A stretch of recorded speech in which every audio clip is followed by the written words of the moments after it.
Let's continue our study of the life of Padmasambhava.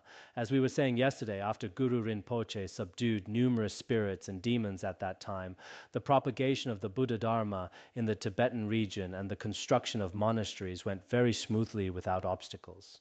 Later, Guru Rinpoche went to the Jangwu garden of Jeppo Palace. While staying there, he subdued many Nagas, including Madrozejian.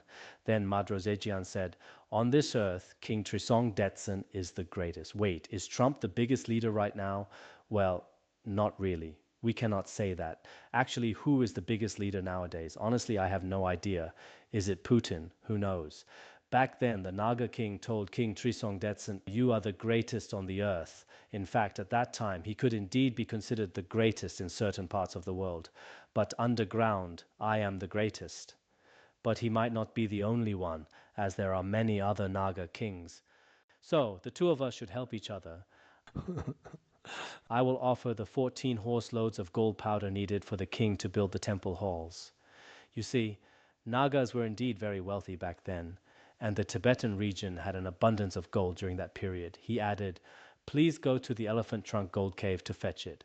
Just as he promised, Madro Zejian offered all the gold in the exact amount at that time, and this wealth was likely used as funds to build the Samye Monastery. Also, Guru Rinpoche subdued Pehar, the king of spirits. He was associated with Samye Gutalan. Some historical accounts state that the Dharma protector Pehar was subdued by Guru Rinpoche. After being subdued, he served as a Dharma protector at Samye Monastery for 700 years. I think I mentioned this story once before. A monk at Samye Monastery had a conflict with the Dharma protector Pehar. Then he used various means to bind up the statue of the Dharma protector and threw it into the river. Later, a realized master from Drepung Monastery retrieved the statue from the water.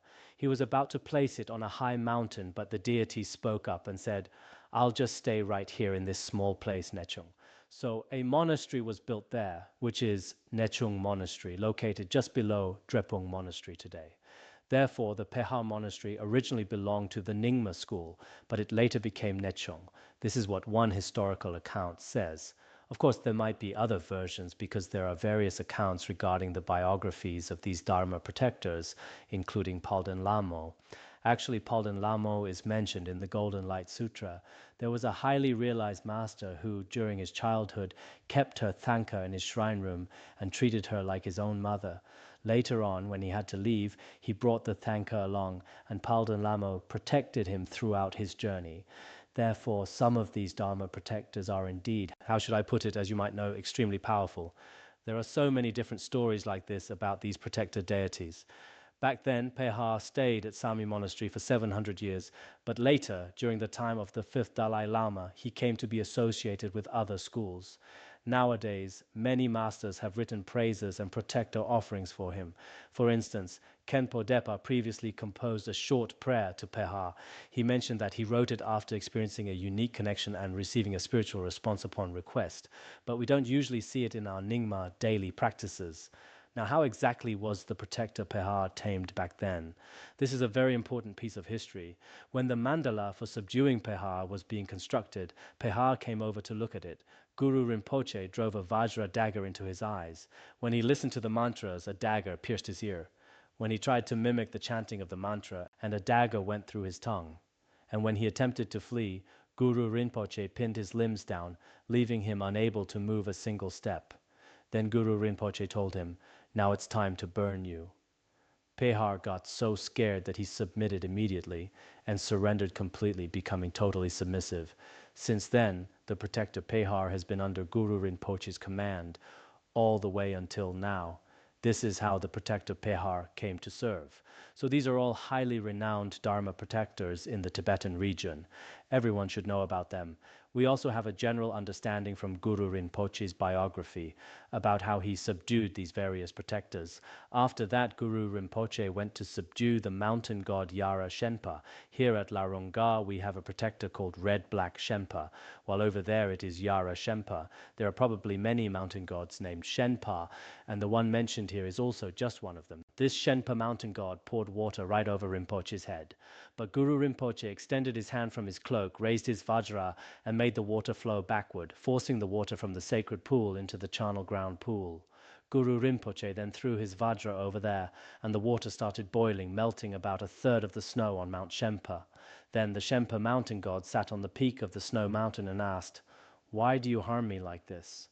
Guru Rinpoche replied, "And why did you harm me first? If you don't submit and surrender right now, I am going to burn you to ashes." That was Guru Rinpoche's threat every day. "I'll burn you." It's just like the fire pujas we often do today. During big ceremonies, we have these specific fire offering rituals, which is pretty much like telling the spirits, "Yep, I'm going to burn you now." The Shenpa mountain god then prostrated at Guru Rinpoche's feet and swore an oath, saying, "Although I belong to the non-virtuous karmic trait and cannot bring direct benefit to the practice of the Buddha Dharma, indeed, among human beings, some individuals also possess such non-virtuous traits. We often see this in human society as well, whether they are worldly leaders or businessmen. For some people, as long as they refrain from doing harm to the Buddha Dharma, that is already quite good." This Dharma protector was probably in a similar situation. He said, "I belong to the non-virtuous karmic trait, so it is completely impossible for me to bring any benefit to the Buddha Dharma. However, I will never do any harm from now on." Once they make such a promise in front of Guru Rinpoche, these Dharma protectors will basically refrain from doing bad things anymore. They are actually quite trustworthy. And if we frequently recite the prayers to the Dharma protectors, they will offer their support to us. So this Shenpa mountain god might not be the same Shenpa we have over here. The Shenpa we have at Larung is actually really great. He made an agreement with His Holiness Dudjom Rinpoche. In fact, many great masters nowadays say that the protector Shenpa guards the entire monastery of Larung as well as its practitioners very well. When His Holiness Jigme Phuntsok Rinpoche went to India, the monks from Luoro Monastery were performing the Vajra dance. At that time, the person representing the protector Shenpa was absent. Seeing his absence, His Holiness said, "The protector Shenpa did not show up this time because it indicates that our other protectors, such as Siu Mapo and the rest, will accompany me on this journey, while the protector Shenpa will stay behind to guard Larung Gar." At first, the monks worried it was an inauspicious sign. Yet it turned out that the protector Shenpa did not show up during the live performance precisely because he chose to remain as the Dharma protector of Larung Gar. When the first His Holiness Dudjom Rinpoche came to Larung for the first time, he shot an arrow right into the ground where the palace of Jetsunma Munso stands today. Then he sang some sacred Vajra songs. This is clearly recorded in the biography of the first His Holiness Dudjom Rinpoche, which I have translated before. In fact, the Shenpa at Larung and the one mentioned there might be the same mountain god. In this way, in about 6 months, Guru Rinpoche successfully subdued almost all the spirits and demons. Wow, 6 months is indeed a very long period of time. During those 6 months, he traveled to many places, including our Kham region and even my hometown.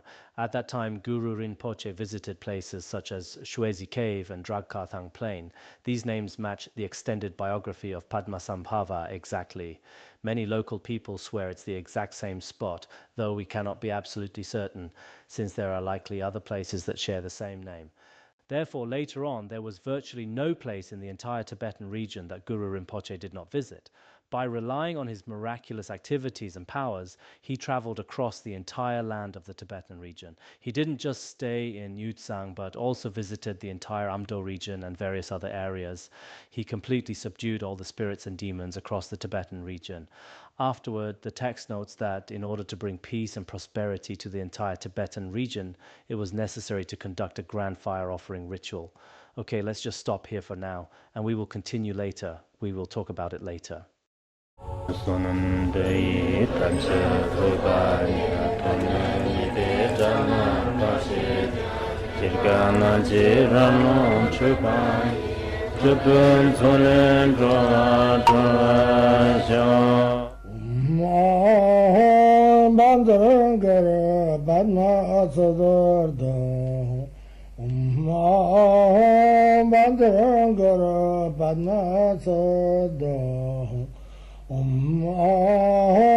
Bandara Padma Sodargye